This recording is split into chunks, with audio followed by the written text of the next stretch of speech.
मैं मंदिर की तुरैयों की और घड़ियालों की आवाज से जागा। ये जागने का और एक बार फिर से दोबारा प्रार्थना में शामिल होने का समय था। प्रार्थना सभा खाने से पहले होनी चाहिए, परंतु मैं भूखा था।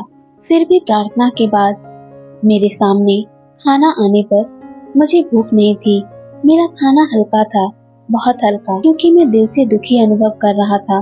मेरे सहयोगियों ने भरपेट, बहुत अच्छी तरह से भरपेट खाना खाया, परंतु मैंने सोचा वे वापसी यात्रा के लिए जो आज के दिन शुरू होने वाली है, अपने आप को सुदृढ़ बना रहे थे।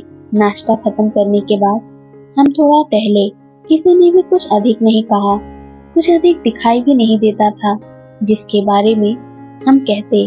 तब अंत में मैंने कहा, इस पत्र और इस उपहार को मेरे शिक्षक लामा मिंग्या डोंडित को देना।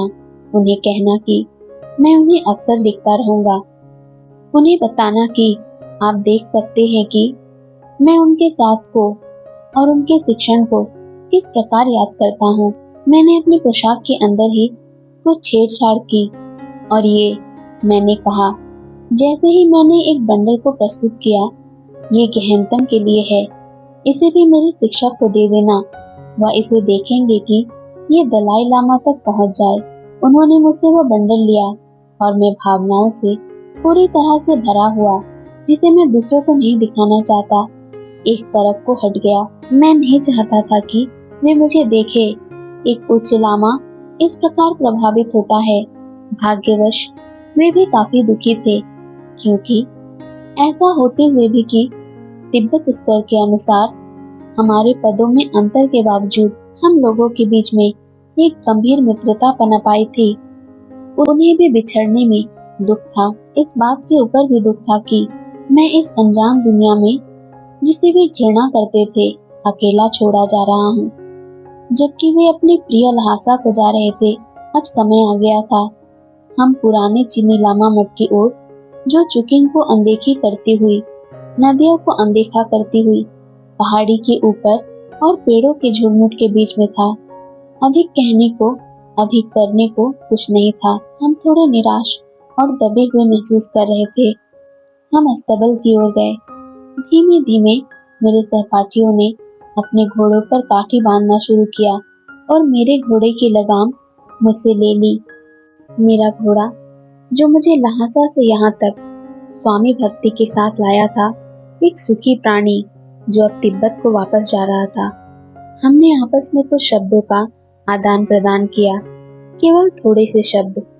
तब वे अपने घोड़े पर चढ़े और मुझे छोड़ते हुए उनके पीछे सड़क पर टकटकी लगाकर देखते हुए आगे की ओर तिब्बत को चले।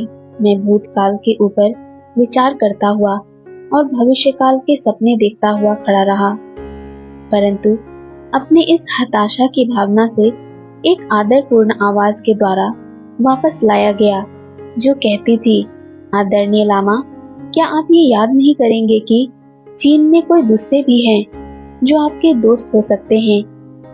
मैं आपकी सेवा में हूँ। तिब्बत के आदरणीय लामा, आप चुकिंग में मेरे सहपाठी विद्यार्थी हैं। मैं धीमे से घूमा और देखा कि वहाँ ठीक मेरे पीछे एक खुशगवार नौजवान चीनी भिक्षुक खड़ा था। मैं सोच रहा था कि उसे आश्चर्य होगा कि पता नहीं मेरा रवैया उसके बारे में, उसके इस तरीके के बारे में क्या होगा, क्योंकि मैं एक मठाधीश था, एक उच्च स्तरीय लामा, और वह मात्र एक चीनी भिक्षुक। परंतु मुझे उससे मिलकर खुशी हुई। वह हुआंग था, जिसे मैं बाद में सगर्व मित्र पुकार सका। हम शीघ्र ही एक दूसरे को जान गए और मैं विशेष रूप से ये जानकर खुश था कि वह मेरे चिकित्सीय अध्ययन में, जो कल से प्रारंभ होगा, जैसा मेरा है, साथ रहने वाला है। वह भी उन विशिष्ट चीजों, विद्युत और चुंबकत्व का अध्ययन करने वाला था। वास्तव में वह भी इन दोनों पाठ्यक्रमों में, जिनको मैं भी पढ़ने वाला था, शामिल था। हम एक दूसरे को अच्छी तरह समझ गए। हम मुड़े और पीछे की ओर लामा मठ के प्रवेश द्वार की ओर चले। जैसे ही हमने छोटे फाटक को पार किया, एक दूसरा चीनी भिक्षुक सामने आया और उसने कहा, हमें महाविद्यालय को सूचना देनी होगी। हमें एक पंजी पर हस्ताक्षर करने होंगे।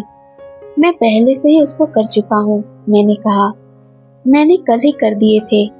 हाँ आदरणीय लामा, दूसरे ने कहा, परंतु ये विद्यार्थियों का रजिस्टर नहीं है जिस पर कल आपने हमारे सामने हस्ताक्षर किए थे।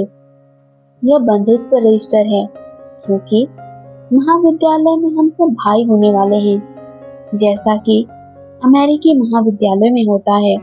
इसलिए हम एक बार फिर साथ साथ रास्ते पर लामा मठ के रास्ते पर चले। शीघ्र ही एक बार दोबारा हम उस भवन में आए जो हमारे लिए दिन का घर होने वाला था, और हम उसमें गए। नौजवान लिपिक जो नीली पोशाक में था हमें देखकर वास्तव में प्रसन्न हुआ। उसने कहा, मैं आशा करता था कि आप यहाँ आएंगे। यहाँ एक अमेरिकी पत्रकार है जो चीनी बोली बोल सकता है। वह तिब्बत के एक उच्च स्तरीय लामा से बात करना चाहता है, मिलना चाहता है।